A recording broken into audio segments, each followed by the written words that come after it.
Oromoo ko jirtu baga jiraattannaaf jiraadha akkam jirtan nagaa jirtanii yaa Oromooti yaa salphannee oollee akkam gubadnee oollee biddaan rabbiin nu baaseera rabbiin galata argatu rabbi guddaan galata argatu lubbuun teenya baateetti dhugaa lubbuun nu baatee inni guddaan lubbuudhaan bahuudha homaayyuu miti warroonni naa bilbiltanii naaf dhibbattan illee galatoomaa xiqqoo ishee haala gaariirraan turre dhugaa dubbachuuf na dhukkube ture haala gaariirraan turre ammaaf immoo nagaan jira liiviin dhufaa liivirratti wal agarra lubbuun teenya bahuudhaaf lubbuun teenya baateetti anillee nagaa qaba hiriyaan tiyya falmattuu illee nagaa qabdi ilvan warri biildingii isaa irra jiran hundi isaaniitu nagaa qabanii waaqayyo nu baaseera baga ammallee baga rabbiin nu baase galatooma warroonni naa bilbiltanii sin jalaa kaasuu didemoo ifamaa sin injaa Oromootiyya egaa qormaanniin baay'atti biyya lafaa kanarra amaayyuu miti gaafa rabbi jedhemmoo qormaata kana keessa sin dabarra fayyaa ta'a liivirratti wal agarra liiviin dhufaa nagaa ta'a.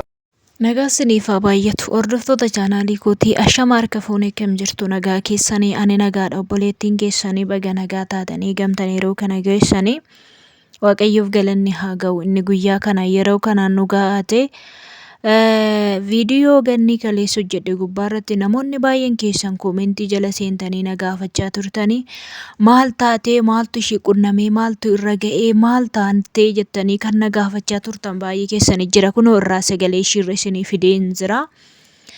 Liivii irra seentee turte jechaadha. Liivii ishii sana jala seene tanan dhugaa rabbi ana garaa kun na dadhabe jechaadha. Baay'ee miidhamtee jirti. Miidhama qabeenya isheetu miidhame malee lubbuu ishii foo ishii nagaa qaba waaqayyoof galanni haa ta'u. Innaa eenyutu kontaaktii wal godhee warrateetu ibsaan isa kun mana keessatti mukaayyamu maal jedhu isa qorrafaa qorrisiifatan kanatu achi kontaaktii wal godhee warrateetu uffata isaanii waan hundumaa jalaa guggube jechaadha. Dhugaa baay'ee tokko nama gaddisiisa. Sila sanaaf naasuu sanaaf jetteetu ganniin baqqaa nan dhukkubsadheerra jettee baqqaa naasuu addaa keessan galeette yoo namni tokko gaafa asiin mataa ol qabadhee asiin akkana ta'e jedhani asiin nama baqqaa nama jalaa irruu taati.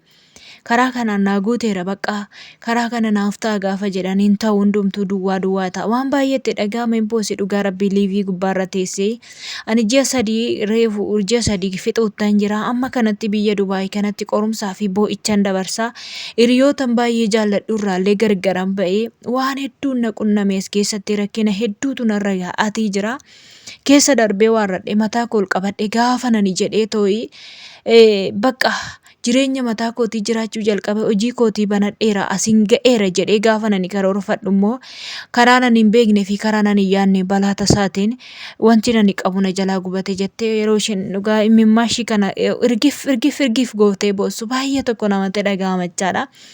Qabeenyi biyya lafaa kanarraa ka isheen waan walitti qaqqabnu kun hin argitu wanti nu biyyi nu keessa jirru kunu qabeenya fooqii meeqa irratti ijaarame kana gijee takkitti ilmi namaa kunu daaraa gochaa oola. Qabeenyi kun immoo fixeessadha. Fixeessi ganama yeroo hargan baay'ee lalisachaadha. Hin qorrasiin jiras jechaadha. Garuu saatii boodaa yeroo aduun itti ba'e gaafa deebitee ilaalte immoo hin jiru jechaadha. Duwwaadha. Bakka gogogeetu argama. Bakkuma inni jiru iyyuu hin argitu. Qabeenya jechaan akkana obboloota kiyyaa qabeenyarra ija godhachuu osoo hin taane fayyaa ofii bichaadha bakka. Waan hundumarra caalu fayyaadha. Fayyaa yoo qabaattan lafa kamuu ga'uu dandeessu. Fayyaa lafa hin qabnetti garuu harka namaa ilaala malee.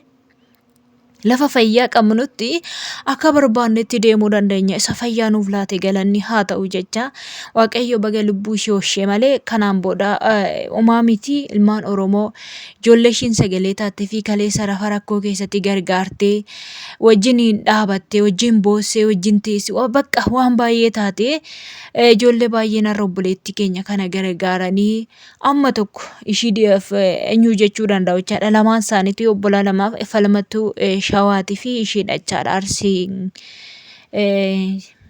gannii jechaadha. Gannii arsii innaa beektu siniin jedha ganni eenyuuntuu wallaallee falmatteetti yoo namoonni baay'een keessan beekuu baattan malee ijoollee baay'ee turaniyyuu dhugaa rabbiitiin bakka tokkotti suummoo taanee oolu rabbiin nu baaseetti bakka tokkotti suummoo taanee oolu ibiddi nu guggubee oolu waaqayyoon nu baaseetti baay'ee imimmaan hin galateeffatte dhugaa rabbiiti jechaadha.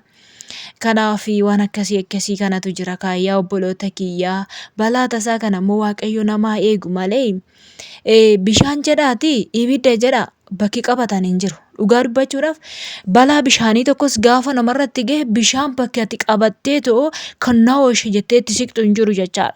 Ibiddis akkasi bakka qabattu hin qabdu. Waaqayyo balaa ibiddaa jedhi balaa bishaanii jedhi nama naa baqatu nama haa oolchu isiniin jedha.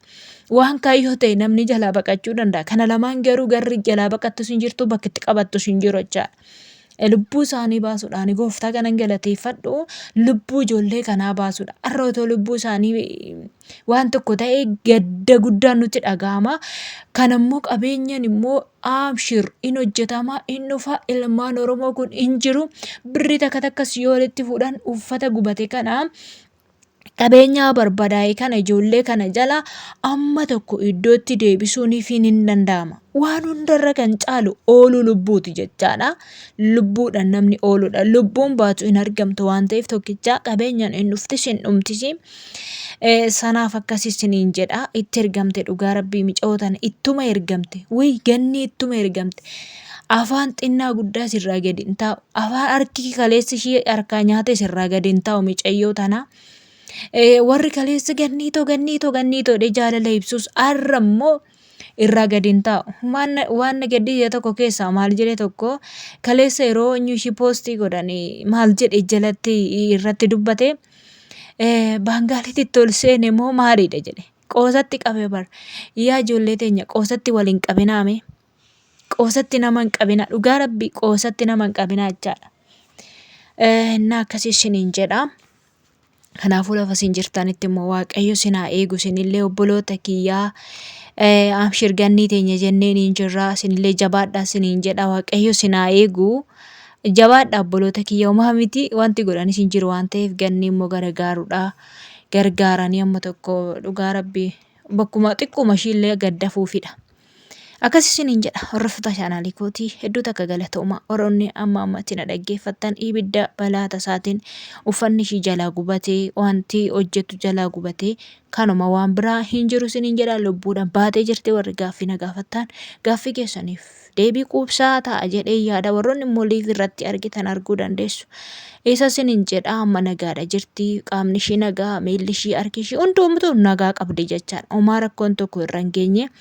Keessi ishii kan gadduu fi kan dhiphatu kan boo'u yoo jiraate kan jalaa gubate kana qofaaf keessi ishii dhiphatee boo'a. Kanaaf immoo abshir jechuu hidha dhugaa rabbiiti warri qarshiidhaan gargaaruudhaaf irree waan guyyaa hin qabamne yookaan hin gargaarra jedhanii hin dubbanne yoo gargaaruudhaaf ta'e hin gargaarra yookaaniif immoo abshir jechuun hidha micoo kana jajjabeessuudha isiniin jedha waan dhaggeeffataniif hedduu galatoomaa viidiyoo kana laayikii godha yeroo gaarii naaf qabaadha baay'ee turtii gaarii baay'ee sin jaaladha chaawu.